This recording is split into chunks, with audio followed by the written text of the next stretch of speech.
Assalamualaikum warahmatullahi wabarakatuh.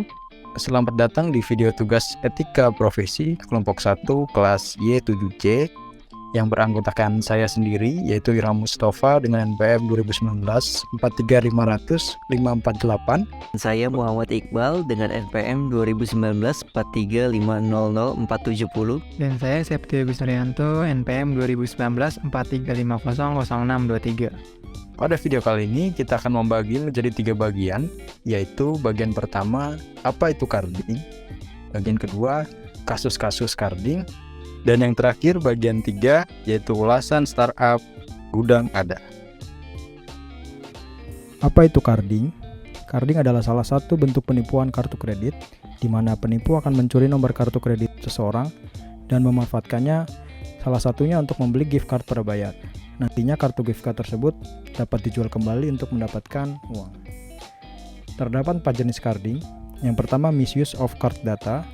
Ini adalah penyalahgunaan kartu kredit yang tidak dipresentasikan, merupakan kejadian di mana pengguna kartu kredit tidak menyadari kartunya sudah digunakan oleh pihak lain sampai ia menerima tagihan tersebut. Yang kedua, wiretapping, merupakan tindakan kejahatan yang dilakukan dengan cara menyedap transaksi kartu kredit melalui jaringan komunikasi. Kejahatan ini bisa mengakibatkan kerugian yang besar bagi korbannya. Yang ketiga adalah counterfeiting, yaitu merupakan tindakan kejahatan dengan modus pemalsuan kartu kredit. Biasanya mereka menggunakan kartu palsu yang dibuat sedemikian mirip dengan kartu aslinya. Carding jenis ini biasanya dilakukan oleh perorangan hingga sindikat pemalsu kartu kredit yang memiliki keahlian tertentu. Dan yang terakhir adalah phishing, merupakan tindakan kejahatan yang paling sering terjadi di Indonesia. Biasanya, para pelaku melancarkan aksinya melalui situs website atau email untuk mendapatkan data pribadi korban. Caranya, mereka akan mengirim virus yang dapat mengancam sistem PC, lalu mengirim link website palsu yang terlihat seperti situs terpercaya. Selain terdapat 4 jenis carding, terdapat 3 metode pencurian. Yang pertama skimming, kedua hacking, yang ketiga sniffing. Skimming dengan cara menggunakan alat bernama skimmer yang ditempelkan pada mesin edisi di kasir toko. Yang kedua hacking dengan cara meretas website toko online yang memiliki sistem keamanan lemah. Yang ketiga sniffing dengan cara penyadapan transaksi kartu kredit yang dilakukan card reader dalam satu jaringan internet. Yang kedua kita akan membahas atau mereview beberapa kasus yang ada di Indonesia, terutama kasus carding. Yang pertama dari CNN Indonesia, ini ada artis Giselle Amatias. Kasus yang terjadi pada beberapa artis, terutama pada Giselle dan Tias, serta beberapa artis lainnya. Para artis ini tidak melakukan tindakan carding secara langsung. Mereka hanya menerima hasil dari kerjasama dari tiket travel bernama tiket kekinian, di mana pelaku tiket kekinian ini yang melakukan tindakan carding menggunakan jenis kejahatan phishing dengan metode sniffing, di mana konsumen memesan melalui aplikasi tersebut. Pelaku akan langsung membooking tiket dan membayar dengan membobol kartu kredit. Kemudian pelaku menjual lagi ke pelanggan seharga 70-70% dari harga resmi. Dari aksi ini, Karde akan meraup keuntungan hingga 400 juta rupiah. Yang kedua, kita akan mereview kasus tentang modus tawarkan tiket pesawat murah. Kasus kedua ini terjadi di Sulawesi Selatan yang bernama Rahmat Rizaldi yang berumur 18 tahun. Rahmat menggunakan metode yang serupa dengan kasus sebelumnya. Dia menggunakan jenis kejahatan phishing dengan metodenya sniffing, di mana pelaku menggunakan data kartu kredit orang yang masih valid untuk membeli barang via daring. Mendapatkan data kartu kredit ini dengan melalui internet yang menggunakan metodenya itu metode sniffing. Cara pelaku mendapatkan keuntungan dengan membuat kode booking dan voucher hotel. Transaksi tersebut dilakukan dengan menggunakan kartu kredit dan identitas milik orang lain. Berikutnya yaitu ulasan dari startup. Di sini kami akan mengambil salah satu startup di Indonesia yaitu Gudang Ada. Latar belakang dari Gudang Ada yaitu merupakan aplikasi B2B atau business to business e-commerce yang menghubungkan grosir dan eceran di seluruh Indonesia.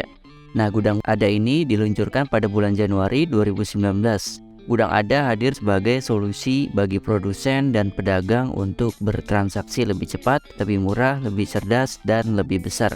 Memberikan solusi teknologi yang membantu UMKM, mulai dari pencarian produk, pengelolaan penjualan dan pembelian, serta layanan logistik hingga pembayaran.